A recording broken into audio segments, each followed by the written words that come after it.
നിങ്ങളുടെ ഇഷ്ട പരമ്പരകളുടെ മുഴുവൻ എപ്പിസോഡുകളും ടെലികാസ്റ്റിന് ശേഷം എക്സ്ക്ലൂസീവായി സൺ നെക്സ്റ്റ് ആപ്പിലൂടെ കാണൂ. ഇന്ത്യൻ ഉപഭോക്താക്കൾക്ക് മാത്രം സൗജന്യം. കാര്യങ്ങൾ ചോദിച്ചറിഞ്ഞതാണ്. അതൊന്നുകൂടി ഉറപ്പുവരുത്താൻ എനിക്ക് പൂജയുടെ സഹായം ആവശ്യമുണ്ട്. അജുവേട്ടൻ പറഞ്ഞതിൽ കൂടുതലൊന്നും എനിക്കതേപ്പറ്റി പറയാനില്ല സർ. അത് ശരിയായിരിക്കാം. എന്നാലും ചില കാര്യങ്ങളിൽ വ്യക്തത വരുത്താൻ എനിക്ക് ചില കാര്യങ്ങൾ കൂടി അറിഞ്ഞേ പറ്റൂ. അന്ന് ആ അപകടത്തിന് ശേഷം പൂജയെ അപകട സ്ഥലത്ത് നിന്ന് കണ്ടില്ല. തിരഞ്ഞു വന്നവർക്ക് അർജുനെ മാത്രമാണ് കിട്ടിയത്. വണ്ടി താഴേക്ക് പോകുന്നതിനിടയിൽ പൂജ തെറിച്ച് പുറത്തേക്ക് പോയതാണോ? അതെനിക്കറിയില്ല. അപകടം നടന്ന സ്ഥലത്ത് നിന്ന് പൂജ തനിയെ എഴുന്നേറ്റ് പോയതാണോ അതോ അല്ല നേരത്തെ വണ്ടിയിൽ നിന്ന് വീണു പോയതാണോ എന്നറിയാനാ. എനിക്കറിയില്ല. ഞാൻ ഉദ്ദേശിച്ചത് ചില ആളുകൾക്ക് വലിയ ആഘാതങ്ങൾ സംഭവിക്കുമ്പോൾ താൽക്കാലികമായി ബോധത്തിനും ഓർമ്മയ്ക്കും ചില തകരാറുകൾ സംഭവിക്കും. വലിയ അപകടം നടന്ന സ്ഥലത്തു നിന്നും ചിലർ എഴുന്നേറ്റ് കുറച്ചു ദൂരം ഓടി രക്ഷപ്പെടാൻ ശ്രമിച്ചതും അതിനിടയിൽ ബോധം നഷ്ടപ്പെട്ട് താഴെ വീണതുമായ വാർത്തകൾ കേട്ടിട്ടുണ്ട്. പൂജയ്ക്ക് സംഭവിച്ചത് അത്തരത്തിൽ വല്ലതുമാണോ എന്ന് അറിയാനാ. എനിക്കറിയില്ല. എനിക്ക് ബോധം വരുമ്പോ ഞാൻ ആശുപത്രിയിലായിരുന്നു. അപ്പോ അപകടം നടന്ന സ്ഥലത്ത് വെച്ച് തന്നെ പൂജയുടെ ബോധം പോയിരിക്കണം അല്ലേ? അങ്ങനെയാവും. സി, അർജുനെ വീണ്ടു കിട്ടി ദിവസങ്ങൾക്ക് ശേഷമാണ് പൂജയെ ആശുപത്രിയിൽ നിന്ന് കണ്ടെടുത്തത്. ആ ആശുപത്രി അധികൃതർ പറഞ്ഞത് പൂജയെ അവിടെ ചിലർ കൊണ്ടുചെന്നാക്കി പോയി എന്നാണ്.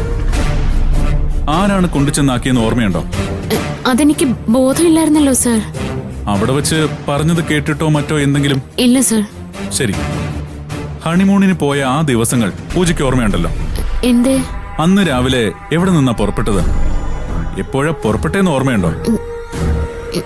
ഇല്ല. ആ യാത്രയിൽ വല്ല ഫോണോ മറ്റോ വന്നിരുന്നോ? ഓർമ്മയില്ല. അതിന്റെ തലേന്ന് മറ്റോ ആരെങ്കിലും വിളിച്ചിരുന്നോ? നിങ്ങളുടെ റൂട്ട് അറിയാനോ യാത്രാ പ്ലാൻ മനസ്സിലാക്കാനോ മറ്റോ? എനിക്കതൊന്നും ഓർമ്മയില്ല. ആ പോട്ടെ. ഇടിച്ച ലോറി നേരെ വന്ന് ആക്രമിക്കുന്ന പോലെ ആയിരുന്നു അതോ അർജുന്റെ ഭാഗത്തുനിന്ന് വല്ല പിഴവും സംഭവിച്ച് അറിയാതെ ഇടിക്കുകയായിരുന്നു? പൂജ, ഇടിച്ച സ്ഥലത്ത് ഒരിടത്തും CCTV ക്യാമറയില്ല. അപകടം കണ്ട ആളുകളിൽ ചിലർ പറഞ്ഞത് വണ്ടി നേരിട്ട് വന്ന് ഇടിക്കുകയായിരുന്നു എന്നും അതല്ല അർജുൻ സൈഡ് തെറ്റിച്ച് ചെന്ന് ഇടിച്ചു കയറുകയായിരുന്നു എന്നുമാണ്. ചിലപ്പോ അങ്ങനെ ആവാം. എങ്ങനെ? അർജുന്റെ ഭാഗത്തുനിന്ന് പിഴവ് സംഭവിച്ചതോ? അങ്ങനെയല്ലേ ആളുകൾ പറഞ്ഞത്? ആളുകൾ പലതരത്തിൽ പറയുന്നുണ്ട്. എനിക്കറിയേണ്ടത് പൂജയുടെ മൊഴിയാണ്. എനിക്ക് ഓർമ്മയില്ലെന്ന് ഞാൻ പറഞ്ഞില്ലേ സർ. നോക്ക് സർ, ആ അപകടത്തെക്കുറിച്ച് ഓർക്കാൻ പോലും എനിക്ക് ശേഷിയില്ല. കൂടുതലൊന്നും എനിക്ക് അറിയേയില്ല. ഞങ്ങൾ ഇത്രയും നാളും പൂജയെ ശല്യപ്പെടുത്താതിരുന്നത് പൂജ അപകടത്തിന് ശേഷം നോർമൽ ആയിട്ടില്ല എന്ന തോന്നലുള്ളതുകൊണ്ടാ. ഇനിയും കാര്യങ്ങൾ തുറന്ന് സംസാരിക്കാതിരുന്നാൽ ഇതിൽ കൂടുതൽ ഞാൻ എന്ത് തുറന്നു പറയാനാ?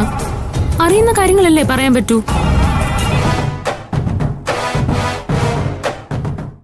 നിങ്ങളെയും ഭർത്താവിനെ അപകടപ്പെടുത്താൻ നടന്നൊരു സംഭവത്തെക്കുറിച്ച് ചോദിക്കുമ്പോൾ പോലും നിങ്ങളിങ്ങനെ ഒഴിഞ്ഞു മാറുന്നത് എന്തിനാണ്? അവരെ നമുക്ക് കണ്ടുപിടിക്കേണ്ട പൂജ. ഞാൻ ഒഴിഞ്ഞു മാറിയെന്നോ? എങ്ങനെയാ സർ ഞാൻ ഒഴിഞ്ഞു മാറിയത്? നിങ്ങൾ ചില ഉത്തരങ്ങൾ ആഗ്രഹിച്ചുകൊണ്ട് ചില ചോദ്യങ്ങളൊക്കെ ചോദിക്കുന്നു. അതിന് ഉത്തരം അറിയാത്തതുകൊണ്ടോ അതേപ്പറ്റി ഓർമ്മയില്ലാത്തതുകൊണ്ടോ ഞാൻ അത് തുറന്നു പറയുന്നു. അതെങ്ങനെ ഒഴിഞ്ഞു മാറലാവുന്നേ? സാറിന്റെ ചോദ്യം കേട്ടാ ഞാൻ എന്തോ മനസ്സിൽ വെച്ച് പറയാതിരിക്കുന്നതാന്ന് തോന്നുമല്ലോ. അങ്ങനെയാണ് എനിക്ക് തോന്നുന്നതെന്ന് പൂജ വിചാരിക്കാൻ കാരണം? ഇത്തരം ചോദ്യങ്ങൾ തന്നെ. എന്താ കിരണ, എന്താ ഒരു തർക്കം? തർക്കോ? എന്ത് തർക്കം? ഞാൻ പൂജ ഒന്ന് ട്രിഗർ ചെയ്യാൻ നോക്കായിരുന്നു. ആ ദിവസത്തെ എന്തെങ്കിലും കാര്യങ്ങൾ പൂജയുടെ മനസ്സിൽ ഉണരുന്നുണ്ടോ എന്ന്.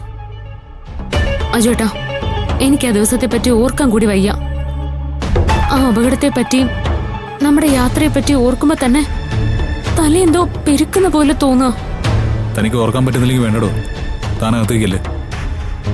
അർജുൻ, എനിക്ക് കുറച്ചുകൂടി കാര്യങ്ങൾ അന്വേഷിക്കാനുണ്ട്. അതാവാം ഞങ്ങൾ രണ്ടുപേരും കൂടി കിരണെ കാണാൻ ഓഫീസിലേക്ക് വരാം. അതുപോലെ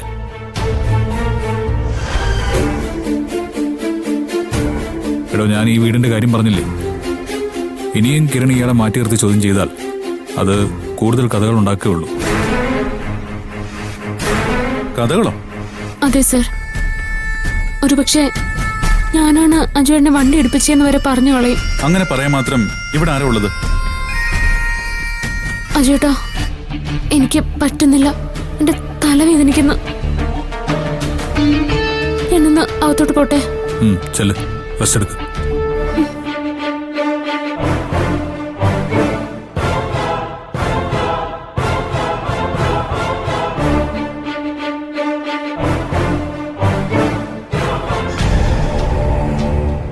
എടോ, ഞങ്ങൾ രണ്ടുപേരും കൂടെ ഓഫീസിലേക്ക് വന്നോളാം, പോരെ? അത് വേണ്ടി വരും അർജുൻ. എനിക്ക് പൂജയോട് ഇനി വിശദമായി സംസാരിക്കണം. ഇനി അഥവാ പൂജയ്ക്ക് അതേപ്പറ്റി ഓർമ്മയില്ലെങ്കിൽ ഓർമ്മ ഉണർത്താനുള്ള ഉപകരണങ്ങളുടെ സഹായത്തോടെ. താൻ വിചാരിക്കുന്ന പോലെ ഇതൊരു സിമ്പിൾ കേസായിട്ട് എനിക്ക് തോന്നുന്നില്ല. ശരി, വരട്ടെ.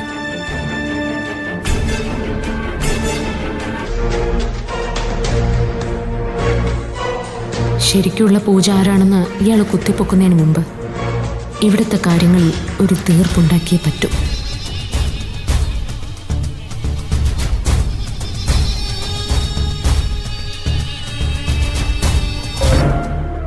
ആ സംസാരം നീ എങ്ങനെ കേട്ടു? ഞാൻ അപ്പുറത്തെ മുറിന്ന് ഒളിഞ്ഞു കേട്ടു. ആ സ്വഭാവം ഇനിയും നിർത്താറായില്ലേടി? അതുകൊണ്ട് കാര്യങ്ങൾ അറിയുന്നുണ്ടല്ലോ. ആ പോലീസ് ഓഫീസർ അവളുമായി സംസാരിച്ചതിൽ നിന്ന് ഒരു കാര്യം ഉറപ്പാ, അവൾ എന്തോ മറയ്ക്കുന്നുണ്ട്. ചിലപ്പോൾ ഇവിടെ വച്ച് സംസാരിച്ചാൽ അർജുൻ പറഞ്ഞതുപോലെ വേറെ കഥകൾ പറഞ്ഞുണ്ടാക്കുമെന്ന പേടികൊണ്ടാവാമല്ലോ. ആര് കഥയുണ്ടാക്കുന്നു? നീ അല്ലാതാര്? ദേ വസന്തേട്ടാ, നിങ്ങളും ഇപ്പൊ കളം മറിച്ചോട്ടണോ? അവളെ സംശയമുണ്ടെന്നും അവൾ ഒറിജിനൽ പൂജ അല്ലെന്നു പോലും ആദ്യം പറഞ്ഞത് വസന്തേട്ടനാ. ഇപ്പൊ പോലീസ് അടക്കം വന്ന് അവളെ ചോദ്യം ചെയ്യാൻ തുടങ്ങിയപ്പോ നിങ്ങൾ അവളുടെ ഭാഗത്തായി. എന്റെ മധു, എന്റെ അഭിപ്രായത്തിൽ ഇപ്പോഴും ഒരു മാറ്റവും. എന്തോ സ്പെല്ലിംഗ് മിസ്റ്റേക്ക് എനിക്ക് മണക്കുന്നുണ്ട്.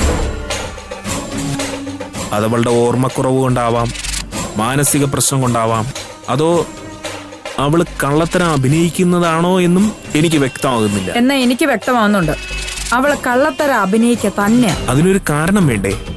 ഈ വീട്ടിൽ നിന്ന് നമ്മളെ പുറത്തു കടിക്കാൻ. അല്ലെങ്കിൽ വസന്തൻ ആലോചിച്ച് നോക്ക്, അപകടം നടന്നതിന് ശേഷം അവൾ ഏറ്റവും കൂടുതൽ പ്രശ്നം ഉണ്ടാക്കിയിട്ടുള്ളത് ഞാനുമായിട്ടല്ലേ? അത് ശരിയാണല്ലോ. സത്യമായിട്ടും അവൾ എന്തൊക്കെയോ ഒളിക്കുന്നുണ്ട്. അത് പുറത്തു വരാതിരിക്കാനായിട്ടാ SIയോട് കൂടുതൽ സംസാരിക്കാൻ നിൽക്കാതെ തലവേദനയാണെന്ന് പറഞ്ഞ് പോയത്. ആ പെൺകോന്തൻ അർജുനാണെങ്കിൽ അവള് പറയുന്ന അനുസരിച്ച് താളം തുള്ളാനും. SP പോലീസ് നായെ കൊണ്ടുവരാന്ന് പറഞ്ഞപ്പോ അതങ്ങ് സമ്മതിച്ചാൽ മതിയായിരുന്നു. സ്വർണത്തിന്റെ കാര്യത്തിൽ ഒരു തീരുമാനം ഉണ്ടായേനെ. ആദ്യം മുതലേ അത് ഞാനാ എടുത്തതെന്ന് വരുത്തി തീർക്കാൻ അവള് നോക്കുന്നത്. അത് അവൾ അങ്ങനെ തന്നെ തെളിയിക്കുകയും ചെയ്തു. അതിനത് ഞാൻ എടുത്തിട്ടില്ലല്ലോ. വസന്തൻ എന്നെ സംശയമാണോ? ഇവിടുന്ന് സ്വർണം എടുത്ത് അതിന്റെ ഡ്യൂപ്ലിക്കേറ്റ് ഉണ്ടാക്കി അത് സ്നേഹയുടെ വീട്ടിൽ കൊണ്ട് വയ്ക്കണമെങ്കിൽ അവൾക്ക് ഒറ്റയ്ക്ക് പറ്റുമെന്ന് നിനക്ക് തോന്നുന്നുണ്ടോ? പിന്നെ അവളെ ആര് സഹായിച്ചു എന്നാ? നിങ്ങൾക്ക് ആരെങ്കിലും സംശയമുണ്ടോ? ആരെ വേണമെങ്കിലും സംശയിക്കാം, സ്നേഹയെ പോലും. ശരിയാ, അത് ഞാൻ ഓർത്തില്ല. വന്നു കയറി രണ്ട് പെണ്ണുങ്ങൾ ഒരുമിച്ചാ എന്തെങ്കിലും നടക്കും. കുടുംബം കലങ്ങുന്നതിന്റെ ആദ്യപടി ഇതാണ്, പരസ്പരം സംശയിപ്പിക്കൽ. പക്ഷേ ഇനിയും ഈ കളി നീട്ടിക്കൊണ്ട് പൊയ്ക്കൂടാ. ഒരു വഴി കാണണം.